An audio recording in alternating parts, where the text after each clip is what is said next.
What's up, everybody? This is David Williams here at South Shadow Studios. We're here with Keifer Johnson. Oh yeah, strike a pose, Vogue on Talky Tuesdays. Yes. So Was I'm that eating Vogue enough? in Perfect. the Eddie's We're done. Attic bar area, and we're just chit chatting, and I put my cup down. Oh God! And you just went, "Oh, E flat," and I was like, "What the hell is wrong with you, man?" I have to get stuff like that out of my system. And I knew that, but it's just been so long. But really, man, my solo cup on the table. I've done worse. Like people have burped in front of me, and I was like, "Oh, D." Like actually, phenomenal bass player. When I first met Dustin Williams, and I told him, Dustin, here we go. I told him I have perfect pitch. His first reaction was like, "Wait, no way!" And then he pulled out his bass and started playing random notes. I don't enjoy telling this to people because now it's not even now. It's like as long as I've known I had it, every time people just, "Hey, what's this?" That's true. And you know what? I think have I ever done that deliberately to you? Not when we first met. Okay, It was, when I first met, well, that's obligatory. But since then, I never had because I am a good friend. yeah. Thanks, buddy. Well, yeah, and it's just funny. The first person you bring up is Dustin because Dustin has been on a lot of work here man. at South Shadow because he's the bomb. Dustin, As is pretty much everyone who's come through here. I would have to say, he's the bomb.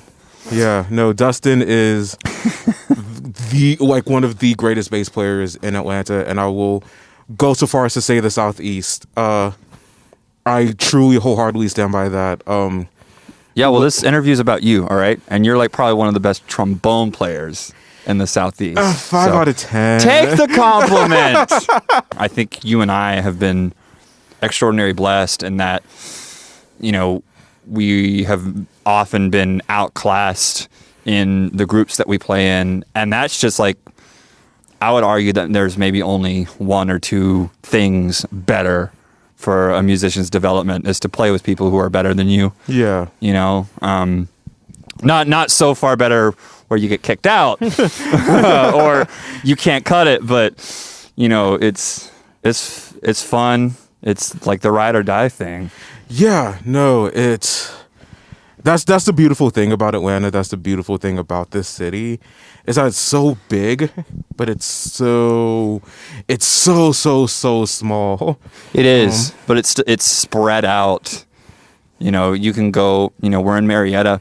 You can go just across east, to like Lawrenceville, which, that like you could meet a guy who plays in Atlanta, but like he lives in Lawrenceville, and they're like, "Oh, well, you're like a badass." Right. And you happen to live here, but you play in Atlanta.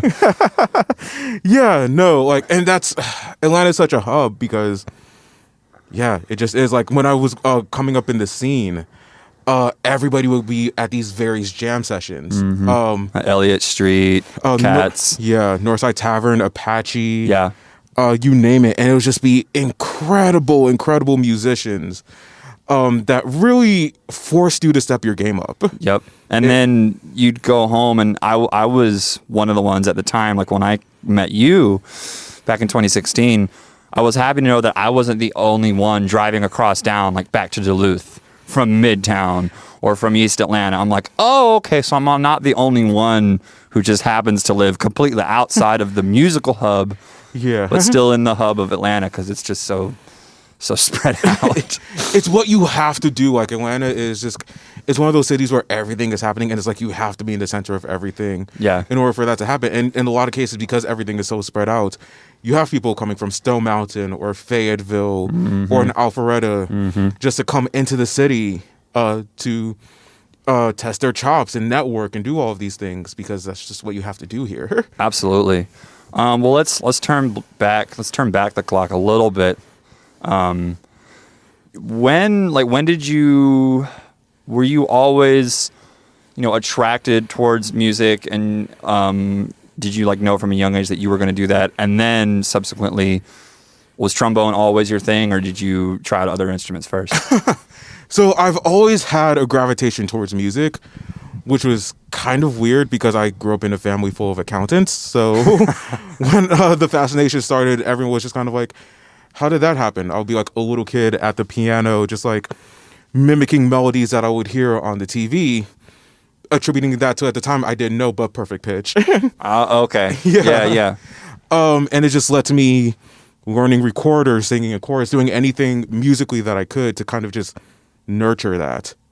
And actually, with me playing the trombone, that was not my first choice of instrument. I wanted to start on saxophone. We got to cut that out. Will Hollifield doesn't need to know that. Oh yeah, no, please. For the record, trombone is my favorite instrument. It's so much better than saxophone in every single last conceivable way. But I was 11 years old and naive. Like, leave me alone. Hey, you know what? We're there. But no, I've been there. My band director at the time told me, "Oh, we have enough saxophone players." That's kind of like the universal story for people that have just been in a band program. Yeah. It's like, we have enough of this instrument. Why don't you try trombone? Your arms are long enough. That's what happened with Paul McCartney and the Beatles. I mean, it's what happened with my own dad. It was just like, hey, we have enough of this. Try this one. And then they become incredible at it. Yeah, no, it was... Trombone was something that I did not think that I would love. But, like, 8 months later at the end of the school year, it was like, I want to do this all the time forever. Yeah. But just balancing that with like kind of just the reality of like a family that's just kind of like, no, music isn't a viable career. No, you have to get a real job. Which there's merit in, but... Well, and I know a lot of people could relate to that. I myself, even though my father was a musician, I still had that kind of... I didn't hear that statement, thankfully, miraculously, until high school, and just a stranger that I was talking with at like my first, restaurant job, right, was like, "You want to be a musician? There's no money in that." Just the stereotypical reply, and it hit me. I was so shocked by that statement, and I realized, wow, I've never heard that. Most people my age who want to be musicians have heard that just left and right, and I know, like you've shared with me, that's always just been something that not even just in, family, that people always just say that. And it's like, no, this, I do it. It's not even that you're trying or that you're moving towards a goal. It's like, you can do it. You can always have goals and you're always striving to be better, like you said earlier, right. But it is possible to do it, even if you're not, world famous. You can make a very good living at this craft because there's so much to do in it, even if you don't perform, even if you don't teach. And that's what a lot of people, don't realize, it's music is not this linear thing, despite what the American Idols or the America's Got Talents might try to convey. There's so many different avenues if you want to be a musician. And there's so many musicians out there that people just aren't aware of because they don't advertise themselves as like the artist or the person in front that's like getting all of like the attention. There's so much things that happen behind the scenes that people are just so unaware of. Absolutely. That's awesome, man. When, like, after high school, what did you do after that for like education, and then like how'd you like get in on the scene in Atlanta? Oh man, so that's so initially I went to school for psychology. That's right. I listened got to a real job. Yeah, no, it was just kind of like, you have to do this real thing because music isn't real. It's like, okay, music isn't real. I'm gonna go learn psychology now and like help people that way. And while learning about it, I really enjoyed. I kind of realized that I did not want to do this for a living. Right. If I was going to be around unstable people, I wanted to be around unstable people with my trombone in my hand. Yeah. I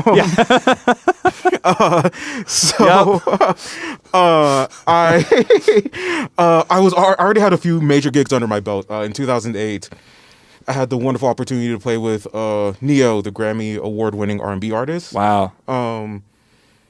as well as like in 2011, like my freshman year of college, having the opportunity to play for President Obama. That's for awesome, Easter man. Sunday. Beautiful. Oh, I didn't know it was on Easter Sunday. Oh yeah, Wow, that's cool. yeah. No, I got to worship with the president. It's beautiful, man. It really is.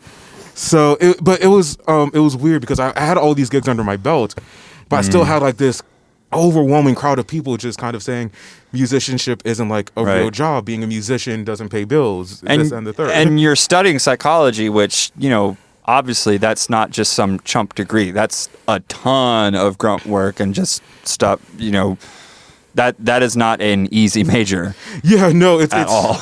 it's a lot of years and a lot of money for a job. While it's so valuable and it benefits so many people.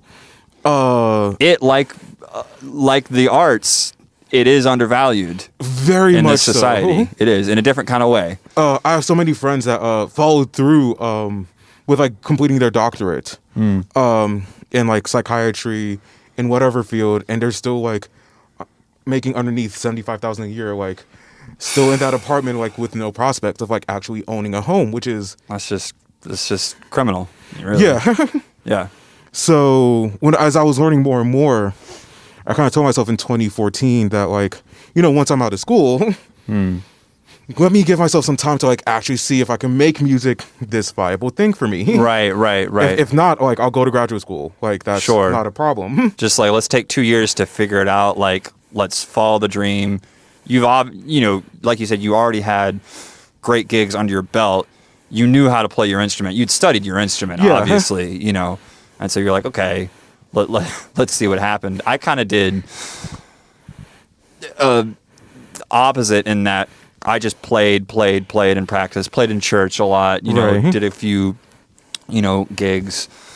And then when I met you in 2016. Right. From 2014 to 2016 is when I went to just college to do core classes, but I was really just kind of doing that to please, the people who were like, oh, go to college, even if it is for music. But I was just like, I'm not even sure I need or want to go to college for music for what I want to do. And then I met you 2 years later in 2016, and we were at a very different position, in our lives. And then I went to school the following year. Right. So you still do it. It helps. like life has its like everybody's journey is so different. Yeah. Life has its ups and downs. And I don't know, I would still advocate like, hey, go get your degree, have that backup plan. Right. That's just for me though. I know a lot of people have the mentality of no, like you want to put your all into music, but I don't know, being 28, living a life like sleeping outside in Colorado. It kind of Should we tell that story? I don't think we should tell that story. we could go into that story if this interview doesn't have enough humor. Well, because see, like, it doesn't. You have to take it in context. Otherwise, what you have just said paints your musician life so much more negatively than it actually is. I think. Yeah, so okay, I'll tell the Colorado story. Okay, so David, you and I met in this band called The Sagas. Yeah. Which was really great, really phenomenal music Yeah. overall. It was so much of a learning experience. Oh yeah. So around October 2016, two of our members decided to move to Colorado. And shows started to be booked out there, and like band members started to be called out to do shows. So when we got to the place that we were staying at, I'm not gonna name names or paint a picture too vividly. I'm just gonna say, when I got there, I ultimately made the decision that sleeping on the floor outside would be cleaner than sleeping in this house. So, Oh man. we're in the mountains of Alma, Colorado. It's like one of the highest elevated, like Yeah. civilized cities, like in the U.S. Which is cool. Yeah. And beautiful, but it's October, and so it's the mountains, so it's already started snowing. we're not in Atlanta anymore, Toto. Oh man! So made that decision. I was already here. I was already going to do a show. So I was like, all right, you know what? Roughing it for 3 nights in Colorado, under the stars, literally. I can take that. I could take that. Which overall was a good experience. I saw a meteor shower. One of the beautiful things about being out in nature like that, away from society, is absolutely because there's no like light pollution. Everything is so much clearer. Oh, I bet. That's awesome. But the last night I was there, there's a but. And of course, it was like my last night being there. It's like, oh, it's so perfect. Right. I ultimately made like the greatest decision ever. This has just been so mind expanding. It's so phenomenal. So the people that were saying I had 2 pets, a cat and a dog. And I wasn't aware that I was sleeping in cat territory. Oh boy. So I tried to go to sleep, and all of a sudden I hear meowing. I was like, okay, the cat's outside. I don't really care. Then all of a sudden I hear like something that sounds like not running water, but like water trickling. And okay, and for context, like I'm in like 2 hoodies, like a fleece, and I'm in a sleeping bag. You know, I've heard this story like 3 times, and it doesn't get any less funny. So I jerk up, and I hear like little footsteps like scurrying away. I just hear like meowing for an hour, and all I can say to myself is like, "Did this cat just pee on me? Please don't tell me this cat just peed on me." Like, oh gosh. So now I have to like deal with like the smell of like cat pee while I try to go to sleep. And what makes it better is that every night that I was out there, it like thankfully didn't snow. But that night it did. Oh man. So I woke up. The lead singer walked outside to go to the general store that was like in town. That was like a 5-minute walk from the house. And he like said to me, he was like, "Dude, your beard's frozen." And I was like, huh? And he was like, "Are you okay? Are you freezing?" I was like, "No, I feel pretty warm." And then like that's when everyone told me, like, "That's what hypothermia is, Keifer." Dang. I don't remember this part. I don't really talk about that part. Like my beard was as long as it is right now, but it was like white. Like I was Santa Claus in Colorado. Dang, dude. I'm glad you made it.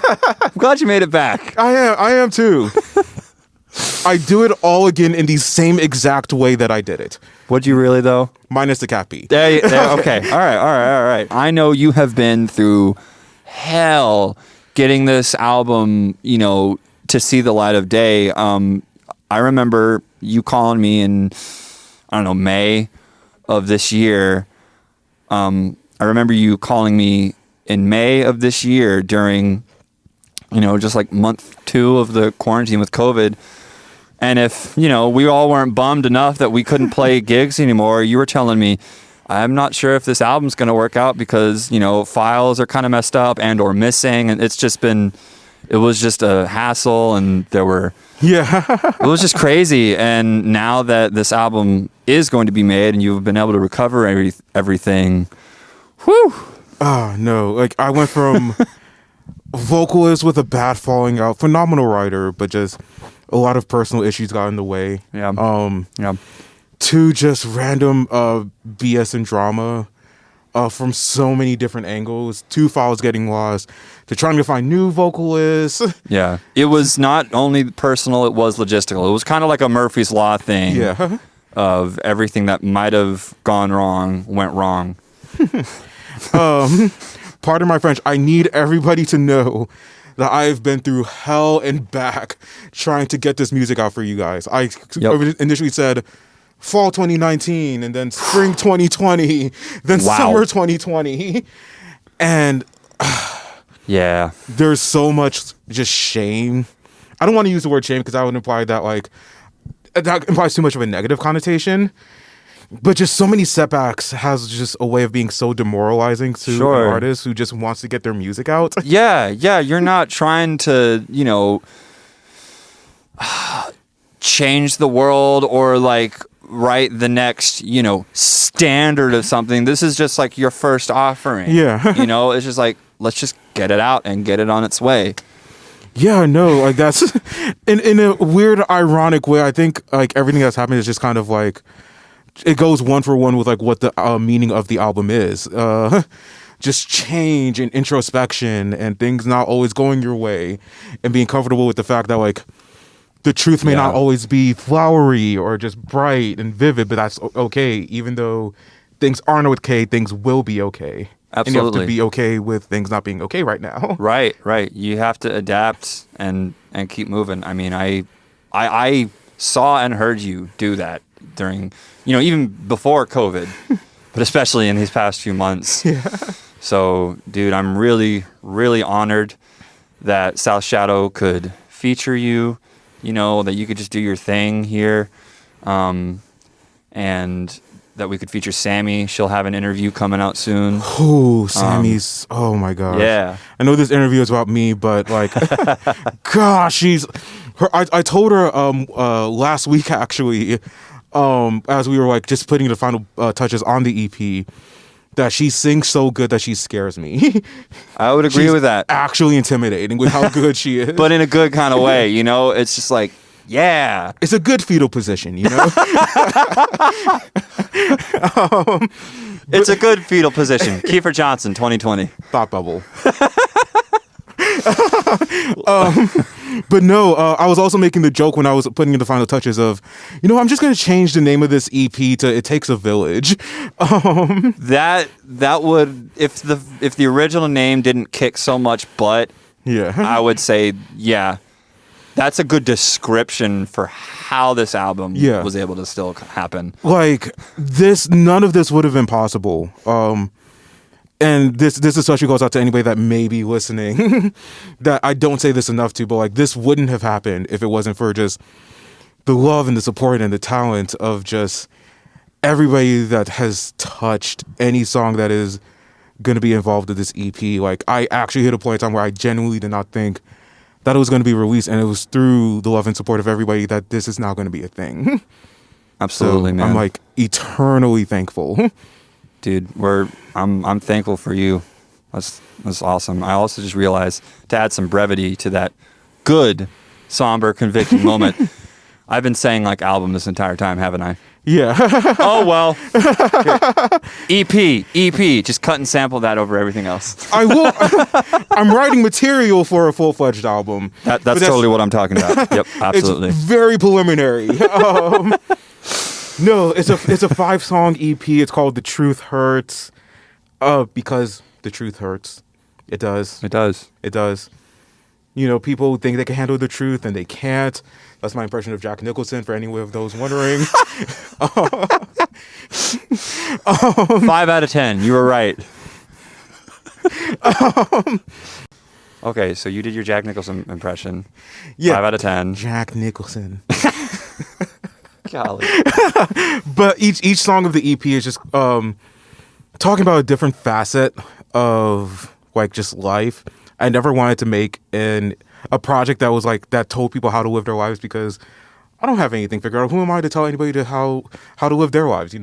Yeah. I just wanted to be able to spread my truth and your perspective on dealing with those various changes. Yeah. Exactly. And if people got something out of that, then I'm eternally thankful. Heck yeah, man. Yeah. Yeah. Well, hey, thanks for being here. Thanks for taking the time. This has been Keifer Johnson on South Shadow's Talky Tuesdays.